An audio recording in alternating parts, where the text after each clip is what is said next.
రే నాన్న అంగడి పోయి గోధుమ పిండి తీసుకురాపరా. నేను బో నువ్వే బో. మిగిలింది నీకేరా. సరేనా అన్న, 1 కేజీ గోధుమ పిండి ఇచ్చేసి మిగిలిదానికి. ఏది? నేను అడిగింది సిగరెట్. మిగిలిన చిల్లరకి అదే వస్తుంది బాబు. వద్దులే.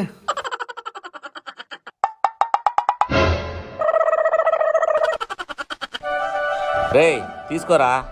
పోయి టెంకాయ తీసుకురాపోరా. 20 రూపాయలు నీకేరా.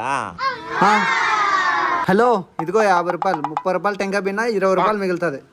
చెయ్యి. అబ్బో, సిగరెట్. అయ్యో పూలదం అనేది మర్చిపోయానే. ఒగిపెట్టుందా? అయ్యో అగ్గిపెట్టలేదు అన్నా. ఒక్క నిమిషం ఇట్రండి. అగ్గిపెట్టుందా?